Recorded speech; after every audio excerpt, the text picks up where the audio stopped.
तेरा कलाम रहेगा कायम पहाड़ जब ना रहे खुदाया, तेरे मुंह की एक बात भी टलेगी ना चाहे कुछ भी हो। तेरी मान दिए है जिंदा सोने से भी कीमती, मेरा दिल ये दे गवाही है ये किताब अज़ीम। नाज़िल करे अपना कलाम, शिकस्ता दिलों को सुकून मिले, तारीकी दूर हो मेरी राहें रोशन कर। दिल अपना कलाम कसरत से ए खुदा बदल दे, रिहाई दे कसरत से फल मिलाओ। कलाम रहेगा कायम पहाड़ जब ना रहे खुदाया, तेरे मुंह की एक बात भी टलेगी ना चाहे कुछ भी हो। अजीज नाजरीन, मैं अयाद ज़रीफ आप तमाम देखने वालों को हमारे रोज़ के बाइबली मुतालियाती प्रोग्राम की नई किस्त में खुशामदीद कहता हूँ। अभी हम इमसाल की किताब का मुताला कर रहे हैं। नाजरीन, ये हिकमत और अदब की किताब है, ये सुलेमान की इमसाल है और आज हम इस किताब में से 21वें बाब का मुताला करेंगे।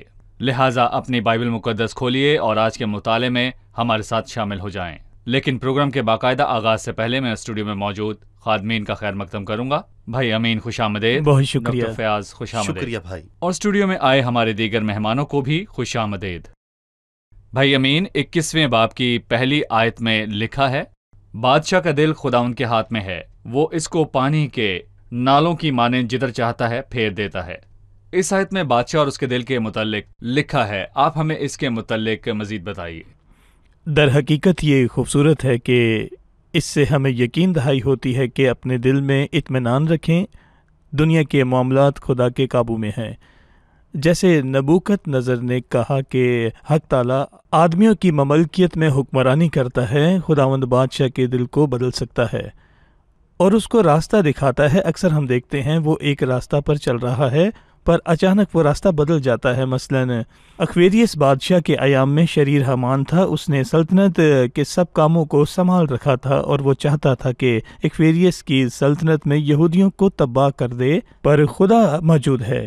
पर एक दिन बादशाह को नींद आ रही थी और वो सो न सका, तो वो उसके पास तवारीख की किताब पढ़ने के लिए लाए। उसको मालूम हुआ कि मर्दकी जो कि महल का दरबान है, उसने बादशाह को मौत से बचाया और उसके नतीजा में सूरत हाल बदल गई और मर्दकी को इज्जत का मुकाम मिला। हामान ने मंसूबा बना रखा था कि यहूदियों को एक दिन कत्ल कर देगा, पर वो खुद ही मारा गया। क्या हुआ? बादशाह का दिल खुदावन के हाथ में है, वो इसको पानी के नालों की मानिंद जिधर चाहता है फेरता है। एक मिसाल और है, खोरस बादशाह वो बाबुल की असीरी में चला गया, उसके बाद खुदावन ने उससे बात की। बनी इसराइल 70 साल के लिए बाबुल की असीरी में चले गए थे, वो तितर बितर हुए, उन्होंने अपना मुल्क छोड़ा, पर खोरस बादशाह ने एक फरमान जारी किया कि बनी इसराइल में से जो अपने मुल्क को जाना चाहते हैं वो चले जाएं।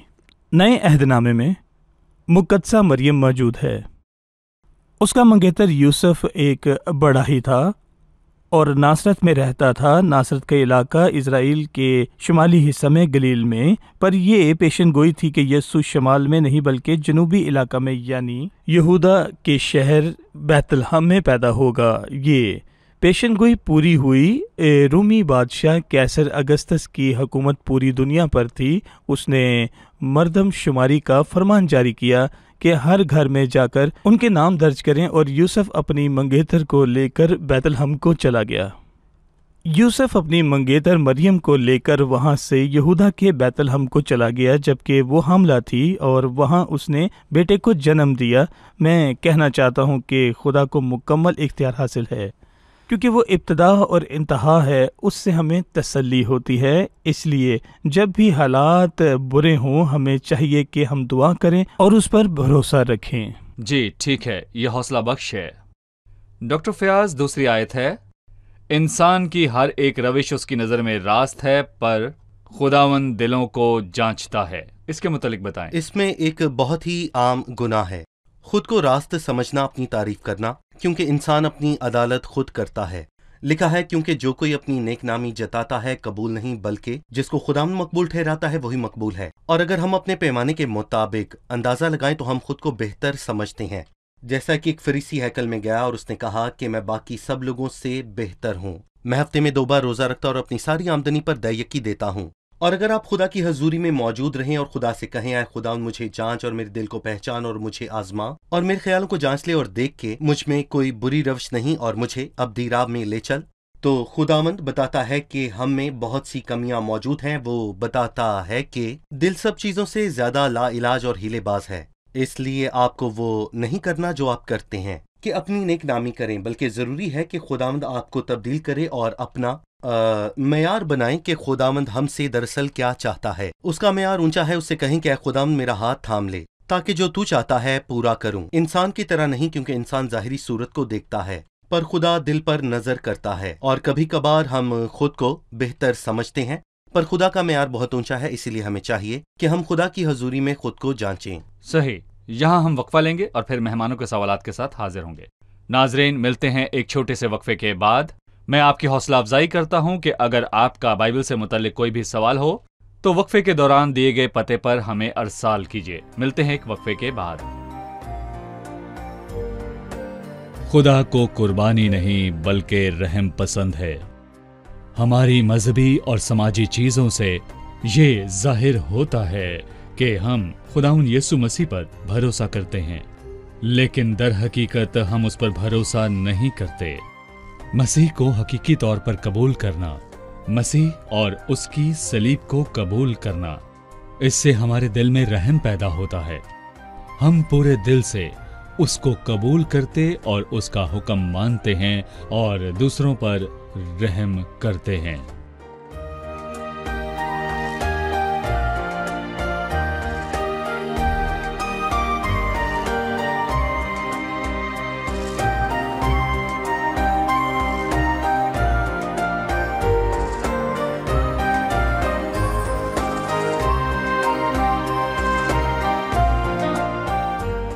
خوش آمدید، آئیے چلتے ہیں مہمانوں کی جانب اور جانتے ہیں ان کا سوال۔ 4 آیت میں لکھا ہے، بلند نظری اور دل کا تکبر اور شریروں کی اقبال مندی گناہ ہے۔ ان دونوں باتوں کا آپس میں کیا تعلق ہے؟ بھائی امین، آپ 4 آیت کے متعلق ہمیں بتائیے۔ یہاں بلند نظری کے معنی غرور کرنا ہے۔ یہ لوگ تکبر کرتے ہیں اور اپنے آپ پر بہت فخر کرتے ہیں۔ دوسری چیز دل کا تکبر ہے۔ اگر کسی کا دل مغرور ہوگا، یہ گناہ خداوند کو بہت ناپسندیدہ ہے۔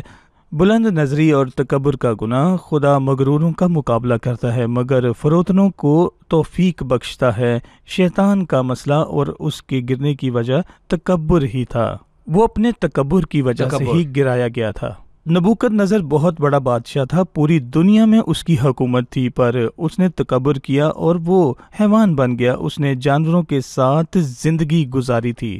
وہ ہمیں بتانا چاہتا ہے کہ صرف بلند نظری ہی سے نہیں بلکہ خدا کو دل کے تکبر سے بھی نفرت ہے۔ شریر کی اقبال مندی گناہ ہے۔ شریر کا اپنی زمین پر ہل جوتنا بھی خدا کو ناپسند ہے۔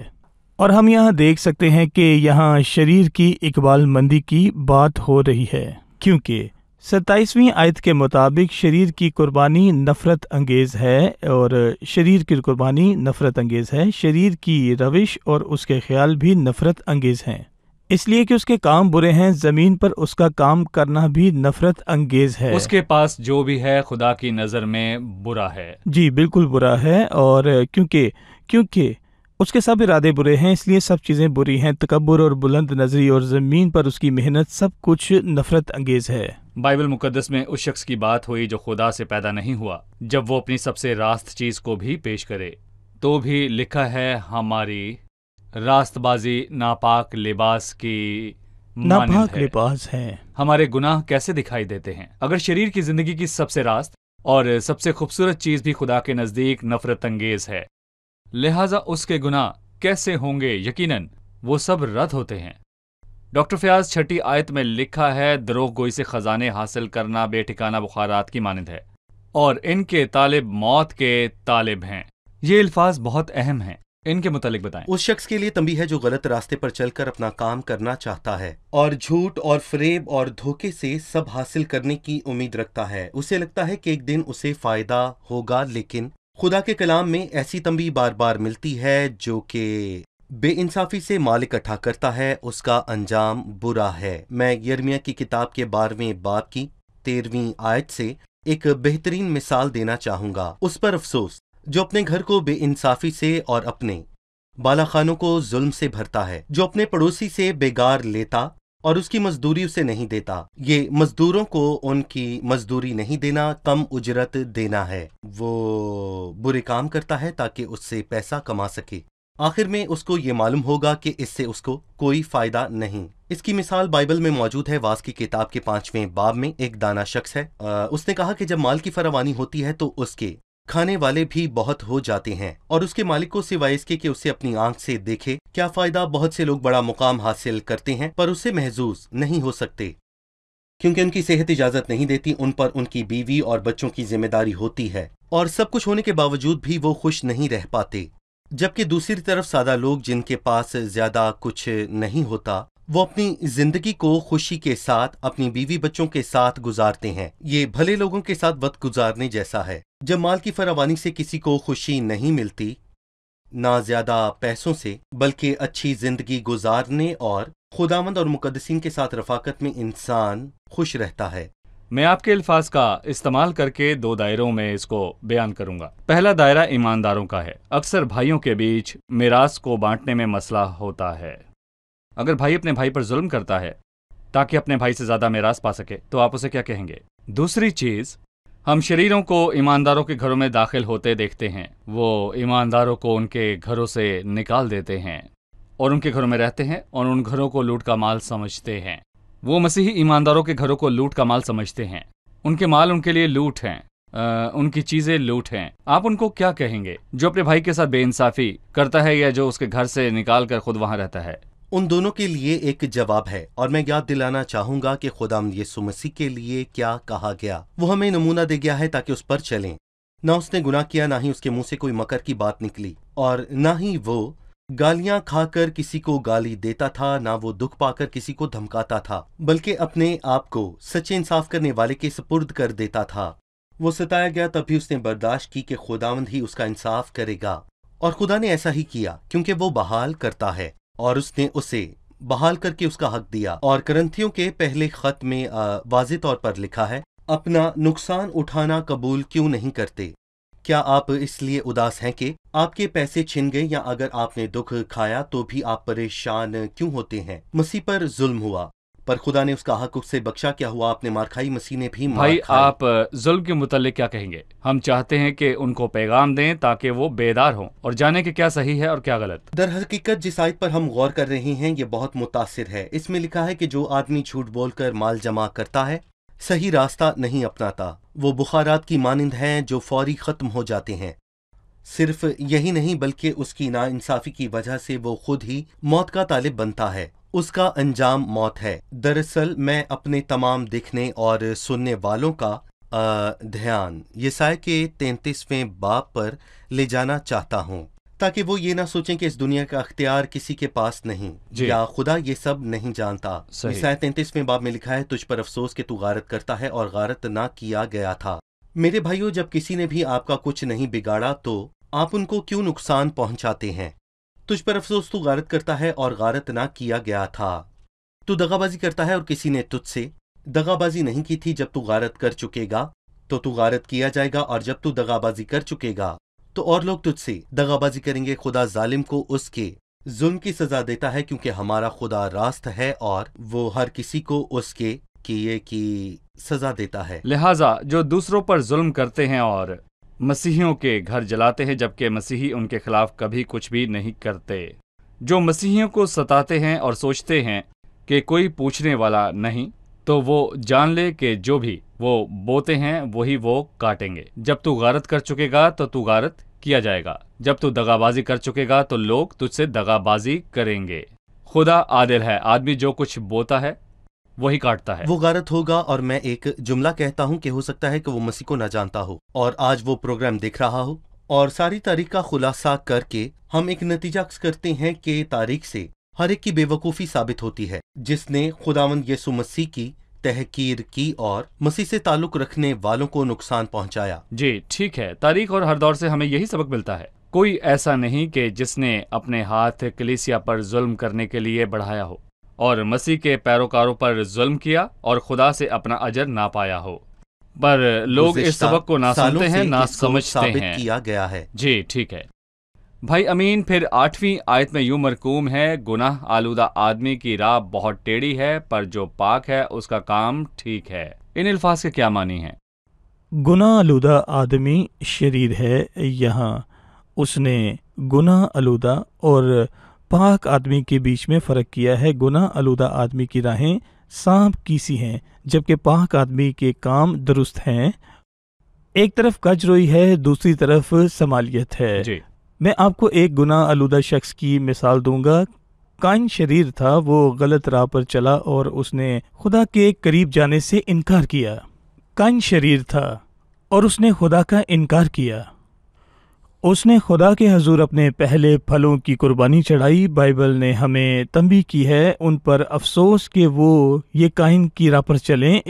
اخیب ایک شریر بادشاہ تھا، اس نے چاہا کہ زبردستی یرزیلی نبوت کا پاکستان لے لے۔ اس نے اس کی بیوی کے ساتھ برا سلوک کیا اور نبوت کو قتل کیا۔ بائبل مقدس نے کجروئی اختیار کرنے سے منع کیا ہے۔ گناہ آلودہ انسان کی راہیں ٹیڑھی ہوتی ہیں، اس کے کاموں میں دھوکہ، رشوت اور جھوٹ موجود ہے۔ پاک آدمی کو دیکھیں جیسے دانیل تھا، لوگوں نے اس میں کوئی اس کے خلاف کچھ نہ کہہ سکے کیونکہ اس کو خدا کی شریعت کا دھیان تھا۔ دانیل کی خدمت سے بہت نفع ہو رہا تھا، سو بادشاہ نے سوچا کہ اسے ساری سلطنت پر حاکم بنا دیں۔ خدا نے ہمیں ٹیڑھی راہوں سے دور رہنے اور صحیح طور پر زندگی گزارنے کی توفیق عطا کی ہے، آمین۔ کیونکہ ٹیڑھی راہیں غلط ہیں اور ہمیں خدا کے اصولوں کو ماننا ہے۔ جی ٹھیک ہے، ہم ایک وقفے کے بعد مہمانوں کے سوالات کے ساتھ حاضر ہوں گے۔ ناظرین ملتے ہیں ایک چھوٹے سے وقفے کے بعد، ہمارے ساتھ رہیے۔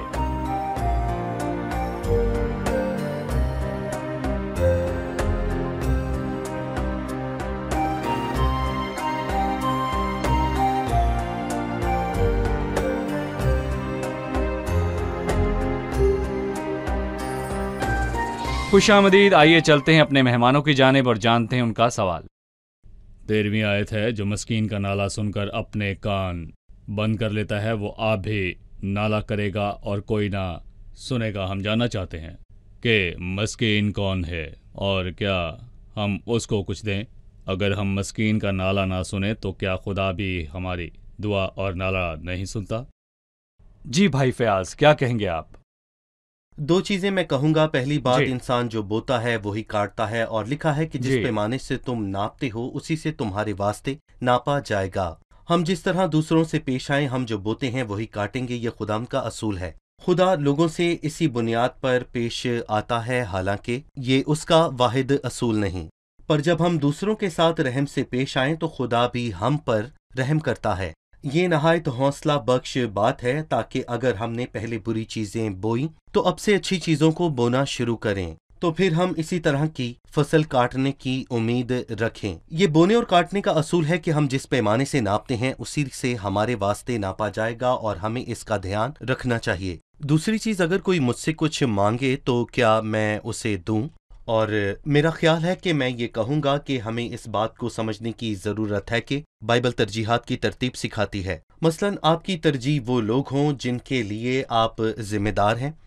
اپنے اگر گھرانے کوئی کی اپنوں اور خاص کر کے اپنے گھرانے کی خبر نہ کرے تو وہ ایمان کا منکر اور بے ایمان سے بدتر ہے۔ صحیح۔ میں اپنے گھر اور اپنے گھرانے اور اپنے رشتے داروں کا ذمہ دار ہوں۔ اگر ان میں سے کوئی ضرورت مند ہو تو میں اس کا ذمہ دار ہوں۔ وہ سب سے پہلے ہیں اور بائبل ہمیں یہی سکھاتی ہے۔ بس جہاں تک موقع ملے سب کے ساتھ نیکی کریں، خاص کر کے اہل ایمان کے ساتھ، اور اگر اس کے بعد خدا میری حد کو بڑھائے تو میں اس دائرے کو وسیع کر سکتا ہوں کہ سب اہل ایمان اور سب دیندار لوگوں کو جن سے خدا نے مجھے ملوایا ہے سب کا خیال رکھوں، اور مجھے چاہیے کہ میں سب کے ساتھ بھلائی کروں، اور اگر ہم اس قابل ہوں کہ سب کی مدد کر سکیں تو آپ کو ضرور کرنی چاہیے، لیکن آپ کی ترجیحات کی ترتیب درست ہونی چاہیے۔ جی ٹھیک ہے، यकीनन रूहुल कुद्स हम में बसा हुआ है।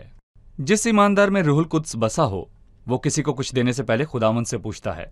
वो दुआ करने से पहले और गीत गाने से पहले भी खुदावंद से पूछता है। वो खिदमत के लिए जाने से पहले पूछता है और खुदावंद उसको बताता है कि जाना है या नहीं। हमें भी चाहिए कि गिरजाघर जाने से पहले और अपना नजराना पेश करने से पहले खुदावंद से पूछें कि तू क्या चाहता है कि मैं क्या दूं और कितना दूं। मतलब कि जो मामलात खुदावंद से बगैर पूछे हों वो अच्छे नहीं। देखिए मेरा मतलब, अगर कोई सही। मुझसे मांगने के लिए आए तो मैं खुदावंद और उसके पाक रूह से राब्ता में रहूं और पूछूं कि क्या मैं इस आदमी को दूं या नहीं।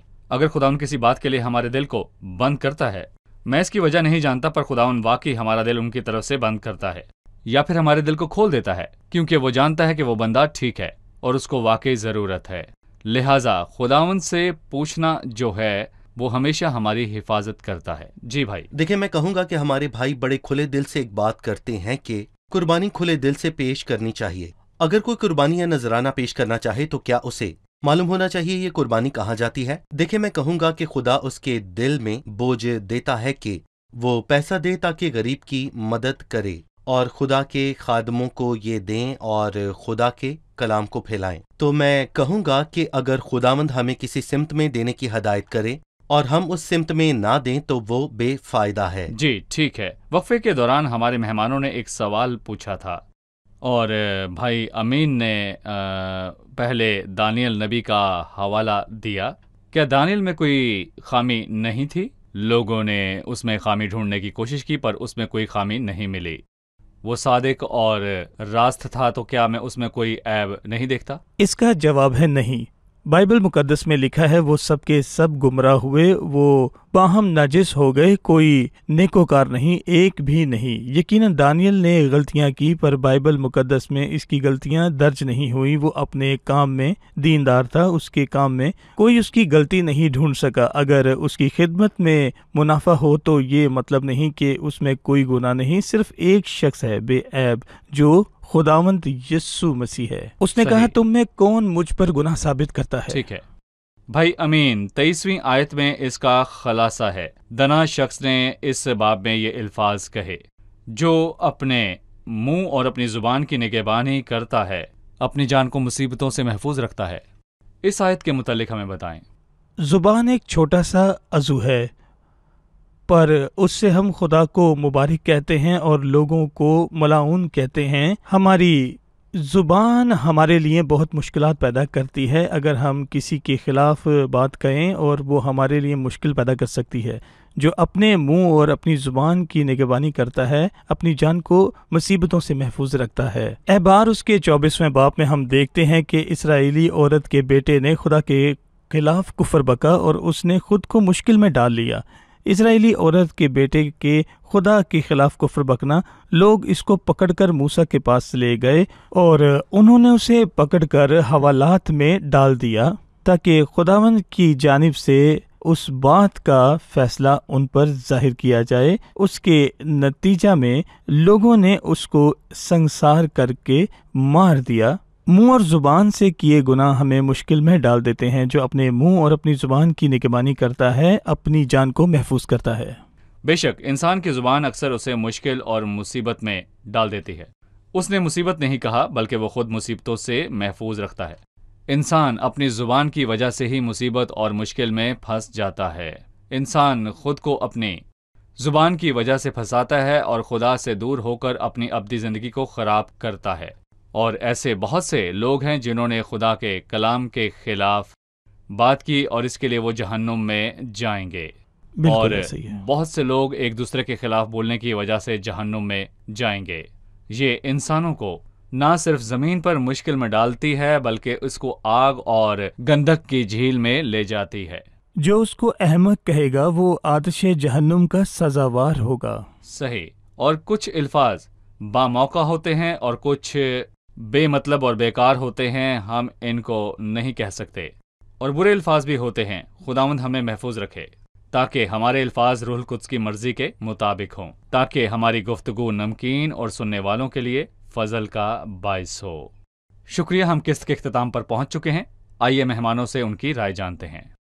جب بھی ہم اکٹھے بیٹھ کر بائبل مقدس کو پڑھیں تو ہمیں محسوس ہوتا ہے کہ خداوند ہم سے محبت رکھتا ہے. اس نے ہمیں اپنا کلام بخشا کیونکہ ہم صرف اپنی ذاتی تجربات پر تکیہ کرتے ہیں. ہم لوگوں کو دیکھتے ہیں جو پیسے کماتے اور کامیابی کے ساتھ زندگی سر کرتے ہیں، پر ہمیں ان کے انجام اور ان کے خیالوں کے بارے میں معلوم نہیں کیونکہ وہ سب بتلان ہیں. پر خداوند نے بائبل مقدس میں اپنی حکمت ہمیں دی. صحیح.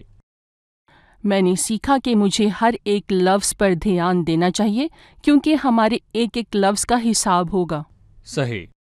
21ویں باب کی پہلی آیت مجھے بہت پسند آئی. بادشاہ کا دل خداوند کے ہاتھ میں ہے، وہ اس کو پانی کے نالوں کی طرح جدھر چاہتا ہے پھیر دیتا ہے. خدا کو سب چیزوں پر اختیار ہے.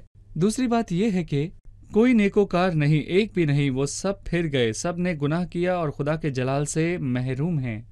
ہمیں خدا کے فضل کی ضرورت ہے جو یسوع مسیح کے وسیلے سے ہمیں ملا. صحیح. شکریہ. خداوند آپ کو برکت دے. خادمین کا بھی شکریہ. اگلی قسط میں ہم اپنے مطالعے کو جاری رکھیں گے. عزیز ناظرین، ہم نے سیکھا کہ شریر کی اقبال مندی گناہ ہے. جن چیزوں سے شریر محظوظ ہوں اور جو اس کی نظر میں اچھی ہو وہ سب خدا کی نظر میں گناہ ہے. عزیزو، شریر جن چیزوں پر فخر کرتا ہے وہ خدا کے نزدیک گناہ ہے. شریر کی قربانی نفرت انگیز ہے. شریر اپنی نظر میں راست ہے پر خداوند کے قریب یہ نفرت انگیز اور گناہ ہے. جب شریر کی سب سے اچھی چیز بھی گناہ ہے تو اس کے اندر کی برائی خدا کے نزدیک کیسی ہوگی؟ عزیز ناظرین، اگر آپ کو اب تک مسیح کا تجربہ نہیں ہوا، آپ نے مسیح کو اپنا شخصی نجات دہندہ قبول نہیں کیا، تو آپ کی راستی اور آپ کی عبادت بھی خدا کے نزدیک نفرت انگیز ہے. تو آپ کیا کریں گے؟ سب کچھ چھوڑ دیں، خالی ہاتھ خداوند کے پاس آئیں اور اس کو کہیں، اے خداوند مجھے سکھا کہ تیرے قریب کیسے آؤں. میں خداوند یسوع مسیح کی کامل قربانی کے وسیلے سے اپنی سب خامیوں سمیت تیرے پاس آتا ہوں. میں نے سوچا میں روشنی میں ہوں پر یہ تاریکی ہے. میں نے سوچا کہ یہ حقیقی عبادت ہے. خداوند میں پورے دل سے تیرے پاس آتا ہوں. مجھے بحال کر، میں تیرے پاس لوٹ آیا ہوں. میں تجھے اپنا شخصی نجات دہندہ قبول کرتا ہوں. اے خداوند مجھے بحال کر. اگلی قسط میں آپ سے پھر ملیں گے. خداوند آپ کو برکت دے.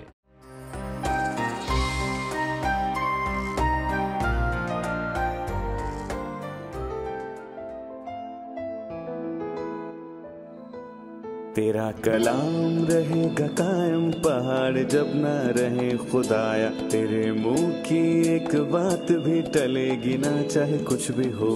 تیری مان دیے ہے زندہ، سونے سے بھی قیمتی. میرا دل یہ دے گواہی ہے، یہ کتاب عظیم. نازل کرے اپنا کلام، شکستہ دلوں کو سکون ملے. تاریکی دور ہو میری راہیں روشن کر. دل اپنا کلام کثرت سے اے خدا بدل دے، رہائی دے کثرت سے پھل ملاؤ. کلام رہے گا قائم، پہاڑ جب نہ رہے خدایا. تیرے منہ کی ایک بات بھی ٹلے گی نہ، چاہے کچھ بھی ہو.